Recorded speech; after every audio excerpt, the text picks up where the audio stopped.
You probably see me play like 4 different characters over this past week. And I don't know if it's a crisis, like a character crisis, or more so just like a pool of characters that I think is fun that I keep switching between. But either way, I've been stepping outside of my comfort zone to just reach into other archetypes and maybe find a new main character. Or just play things that I've always thought were fun, but maybe steered away from because of the mechanics that the character has or the way that you have to play the character. Or because I was trying to compete in tournaments or like rank up to a certain level, so I didn't want to steer too far away from what I knew. But I think if you're having a character crisis or you're really trying to find your main character in whatever game you're picking up, whether, Street Fighter or Strive or DBFZ, you should try stepping outside of your comfort zone a little bit. DBFZ is kind of different though, right? Because you have to pick 3-on-3.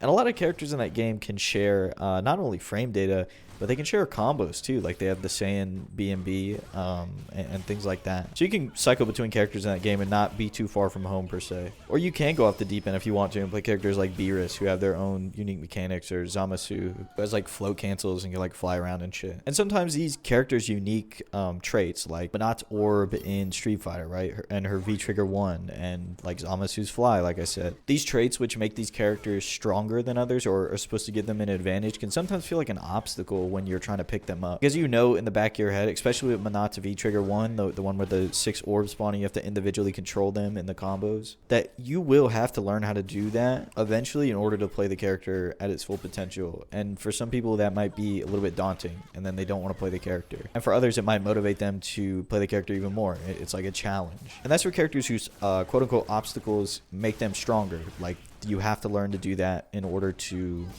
unlock their full potential. But once you do, you get a huge advantage. Then there's characters like Juri, who inherently have an obstacle to get her special moves, right? If you don't play her, you don't play Street Fighter 5. In order to unlock a lot of her kit, you have to do these stores. It's like charging a move, but instead it's a motion charge. So you do this motion and you store her abilities. You can store her fireball, and then you can store like a fake overhead, and then like the little one where she does the 2 kicks. They're basically, the last 2 are basically combo filler. But this is an obstacle you have to overcome if you want to play the character. You have to learn how to store these abilities and when you can actually do the store so you don't get punished, and you have to keep track of your resources a lot more because you have to know what combo you can do on hit based on what abilities you actually have in the bottom left or in the bottom right. There's characters like this that some people like to say are more work than they're worth because she also doesn't do very much damage. But ultimately what they mean by that is you have to overcome an obstacle that other characters don't just to get your special moves, and you don't inherently get a big advantage off of it, right? You don't get an advantage for having to store your special moves unlike any other character in the game. And that fact alone pretty much deterred me from wanting to play her in 5. The reason I say in 5 is because if you remember on the 360 on the Xbox Arcade app thing,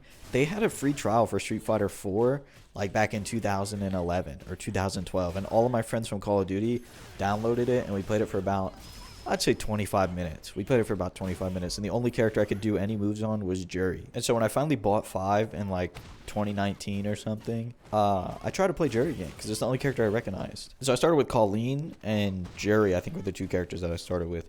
And I played Colleen a little bit, and I liked how she moved and how you input her moves and everything. And then I went to play Juri, and I was like, you have to do the motions to store it, and then you have to do it again to put it out. Why can't I just shoot the fireball like Ryu? Like, why do I have to store it?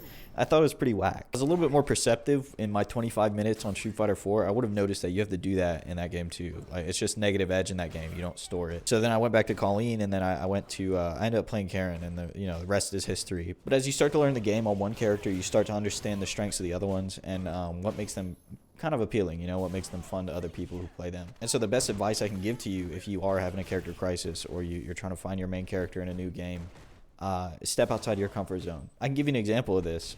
When Strive came out, I played Giovanna because she reminded me of Cammy, and I was playing Cammy at the time in Street Fighter 5, and that sort of like very fast in your face strike throw game just reminded me of Cammy, so I wanted to play Giovanna, and I played it for a little bit, but I ultimately got kind of bored, and I started messing around with Ramlethal. And Ramlethal is not like any character I've played in Street Fighter 5. She has really long normals, and she, I wouldn't say she's a setup character anymore, because I know in Exerd she really was a setup character. You do kind of have to play around the swords, right? Not as much as in Exerd, where you were putting them horizontally and vertically and shit, and trying to move them around. But you do have to, keep track of them and make sure you have them where you need them, and not to throwing willy-nilly mid-screen, because then you put yourself at a disadvantage. And that character really taught me a whole different version of neutral than Giovanna did. You know, it wasn't as much in your face, it was more slowed down, and it was more of slowly taking your space and pressing buttons where you can until you can get them in the corner, and then you cage them there with the sword sets or with the normals, whatever you need to do